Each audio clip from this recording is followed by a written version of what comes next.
ఎందుకంటే ఏవైతే ముఖ్యంగా వైకుంఠ ఏకాదశి రోజున ఆ స్వామివారి దర్శనం ఎంతో పవిత్రమైనటువంటి ఆ టికెట్ల కోసం వచ్చినటువంటి ఆ పబ్లిక్ని సరిగ్గా హ్యాండిల్ చేయలేకపోవటమే ఇక్కడ వాళ్ళ యొక్క నిర్లక్ష్య ధోరణ చాలా స్పష్టంగా కనిపిస్తుంది. దర్శనాని కోసం వచ్చి వైకుంఠానికి వెళ్ళిపోయారనే చాలా బాధ అనిపిస్తుంది. ఇందులో పూర్తి స్థాయిలో నిర్లక్ష్యం, దాని బాధ్యత ముఖ్యమంత్రి చంద్రబాబు నాయుడు గారిది అనేది చాలా చాలా స్పష్టంగా తెలుస్తుంది. ఎందుకంటే ఆయన ఈ యొక్క వైకుంఠ ఏకాదశికి సంబంధించినటువంటిది జాగ్రత్తలు కానీ దాని యొక్క పబ్లిసిటీ విషయంలోనే కానీ ముందుండేది పబ్లిసిటీ విషయంలో అందరికీ తెలుసు. దీనికి ముందుగానే వాళ్ళు క్యూ లైన్లు ఎక్కడిస్తాము, ఎక్కడ పెడతాము, ఏంటిది అని చెప్పని పూర్తి షెడ్యూల్ ఇచ్చారు. ఏమనుభవం ఉందని చెప్పని బిఆర్ నాయుడు గారిని టీటీడీ చైర్మన్గా పెట్టుకున్నారు. మీకు వాళ్ళకు ఉన్నటువంటి లావాదేవీలు ఏంటి? ఆయన మీ గురించి బాకు ఊదారనా, పబ్లిసిటీ బాగా ఇచ్చారనే ఎలక్షన్స్ ముందు? ఇలాంటి ఒక అనుభవం లేనటువంటి వాళ్ళని తీసుకొచ్చి మీరు అలాంటి స్థానంలో కూర్చోబెట్టి మీ పబ్లిసిటీల కోసం, మీ స్వార్థం కోసం ప్రజల ప్రాణాలతో ఎంతకాలం ఆడుకుంటారు? ఇది ఒక చంద్రబాబు నాయుడు గారికి ఇది ఒక హ్యాబిట్యుయేటెడ్ ప్రొసీజర్ అయిపోయింది. ఆయన ఎప్పుడు అధికారంలో ఉన్నా ఆ రోజున గోదావరి పుష్కరాల్లో కూడా వాళ్ళ కుటుంబ పరంగా వచ్చి అక్కడ స్నానాచరించాలంటే ఒక ముఖ్యమంత్రి ఏదన్నా ఒక పవిత్రమైన కార్యం చేస్తే ఎవరి కోసం చేస్తారంటే చేస్తే తన స్వార్థం కోసం చేయాలి, లేదా ప్రజల కోసం చేయాలి. ఇప్పుడు ఆయన చేసిన ఆ పవిత్రమైన స్నానం వలన ఎవరికి లాభం కలిగింది?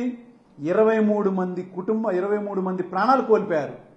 ఎంత బాధ అనిపించింది! ఎన్ని కుటుంబాలు ఆ రోజు ఆ యొక్క పవిత్రమైన స్నానం గురించి వచ్చి వాళ్ళు ఆ విధంగా ప్రాణాలు కోల్పోవడం అనేది. పోనీ నీ మీటింగులకు వచ్చిన వాళ్ళకి ఏమన్నా ఎక్కడైనా కూడా సెక్యూరిటీ ప్రాపర్గా ఉంటుందా?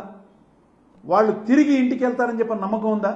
మొన్న ఎలక్షన్ల సమయంలో జరిగినటువంటి మీ యొక్క ఎలక్షన్ క్యాంపెయిన్లో పబ్లిక్ బాగా కనిపించని చెప్పి పర్మిషన్ ఒకచోట పెడితే ఇరుకు సందుల్లోకి తీసుకొచ్చి ఈ చంద్రబాబు నాయుడు గారు తన యొక్క పబ్లిసిటీ స్టంట్తో అక్కడ ప్రకాశం జిల్లాలో కందుకూరులో ఒక 8 మంది ప్రాణాలు కోల్పోయారు, గుంటూరు జిల్లాలో ఒక 3 దాకా ప్రాణాలు కోల్పోయారు. వీటన్నిటికీ కూడా ఎక్కడ కూడా ప్రాపర్ ఫుల్ స్టాప్ లేకపోవడం ఏంటంటే ముఖ్యంగా పోలీస్ డిపార్ట్మెంట్ కూడా సుమోటో కింద వీటి మీద కేసు నమోదు చేయకపోవటమే. అందుకే వీటికి ఫుల్ స్టాప్ పెట్టడానికి నిన్న జరిగినటువంటి ఈ యొక్క స్టాంపిడ్కి నేను నేషనల్ హ్యూమన్ రైట్స్ కమిషన్లో ఇదే చంద్రబాబు నాయుడు గారి మీద, ఇదే chairman TTD chairman BR Naidu EO మీద నేను ఆల్రెడీ కంప్లైంట్ చేయడం జరిగింది. వీళ్ళ మీద కరెక్ట్ యాక్షన్ తీసుకోవాలని, అట్లానే మినిస్ట్రీ ఆఫ్ హోమ్ అఫైర్స్ అయినటువంటి అమిత్ షా గారికి కూడా నేను దీనికి మెయిల్ పెట్టి ఆయనకి కంప్లైంట్ రాయడం జరిగింది. అట్లానే ప్రెసిడెంట్ ఆఫ్ ఇండియాకి కూడా మేము దీని మీద లెటర్స్ రాసి తప్పనిసరిగా ఈ ప్రభుత్వం యొక్క నిర్లక్ష్య ధోరణిని అడ్డుకోవాలని చెప్పని, ముఖ్యమంత్రిగా ఈ యొక్క చంద్రబాబు నాయుడు ప్రజల యొక్క సంక్షేమం కోసం పనికిరాడని చెప్పని ఆయన్ని ఈ యొక్క పదవి నుంచి దిగిపోవాలని చెప్పని మేము డిమాండ్ చేస్తూ వాళ్ళకి లెటర్లు రాయడం జరిగింది. ఎందుకంటే ఆయన ఏదైనా కానీ అధికారంలోకి వచ్చే ముందు చేసేటువంటి పబ్లిసిటీ ఒకటి. ఆయన అంటున్నాడు ప్రాపర్గా పేపర్స్ అన్నీ కూడా నేను పబ్లిసిటీ చేయించాను. ఇక్కడ కావాల్సింది ప్రాపర్గా పేపర్ పబ్లిసిటీ కాదండి, ప్రాపర్గా హ్యాండిల్ చేయడం రావాలి. పబ్లిసిటీ కాదు కావాల్సింది, ఇంప్లిమెంటేషన్ కావాలి. ఎప్పుడు కూడా చంద్రబాబు నాయుడు ఇంప్లిమెంటేషన్లో ఫెయిల్యూర్ అనేది డే 1 నుంచి కూడా తెలుస్తూనే వస్తుంది. కాకపోతే ప్రతిసారి ఎలక్షన్ టైంలో ఏవో ఒక బోటకు మాటలు చెప్పి గట్టెక్కటం, ఆఖరికి ఇవాళ ఆచరిద్దాం అనుకున్నటువంటి సంక్షేమ పథకాల విషయంలో కూడా పూర్తి స్థాయిలో ఫెయిల్యూర్ అయ్యారని చెప్పని స్పష్టంగా తెలుస్తుంది. మరి అదే విషయానికి వస్తే ఇక్కడ నిన్న జరిగిన ఇన్సిడెంట్లో ఉప ముఖ్యమంత్రి గారు వచ్చి అక్కడ అంటాడు అధికారులను వెళ్ళి ఎవరెవరి ఇళ్లలో అయితే చనిపోయారో వాళ్ళ ఇళ్ళకి వెళ్ళి మీరు క్షమాపణ చెప్పండి. అదేం పద్ధతి అండి? అసలు మీకు యాక్షన్ తీసుకోవడం పనికిరాని వాళ్ళు అందరూ కూడా వాళ్ళ అధికారంలో ఉన్నారు. ఏ విధంగా స్పందించాలో కూడా పనికిరాని వాళ్ళు వాళ్ళ అధికారంలో ఉన్నారు. వెళ్ళి ఎవరిని ఇంటికి వెళ్ళి క్షమాపణ చెప్తే ఏమవుతుందండి? దానికి ముందుగా మీరు తీసుకోవాల్సిన జాగ్రత్తలు ఏంటి? అనుభవం లేని వ్యక్తుల్ని తీసుకొచ్చి అక్కడ మీరు ఎప్పుడైతే క్రౌడ్ ఎక్కువ ఉందో మీ పోలీసులనేమో మీ స్వార్థం కోసం కుప్పంలో ఒక 3 రోజుల పాటు దాదాపు 2000 మంది పోలీసులను అక్కడ తరలించారు. ఆ తర్వాత వైజాగ్ మీరు ప్రోగ్రాంకి వెళ్ళిపోయారు. ఇక్కడ ఆల్రెడీ పబ్లిసిటీనేమో దాదాపు లక్షల్లో కాదు, ప్రజలు ఎప్పుడు కూడా వరుసగా ఒక కార్యక్రమానికి ముఖ్యంగా టీటీడీకి సంబంధించి ఎంతో లక్షల్లో వస్తారని చెప్పని తెలిసినా కూడా దాని జాగ్రత్తలు తీసుకుపోవడంలో పూర్తి నిర్లక్ష్యం అనేది కనిపిస్తున్నటువంటి ఇక్కడ చంద్రబాబు నాయుడు గారిని తప్పనిసరిగా అరెస్టు చేయాల్సిందని చెప్పని మేము డిమాండ్ చేస్తున్నాం.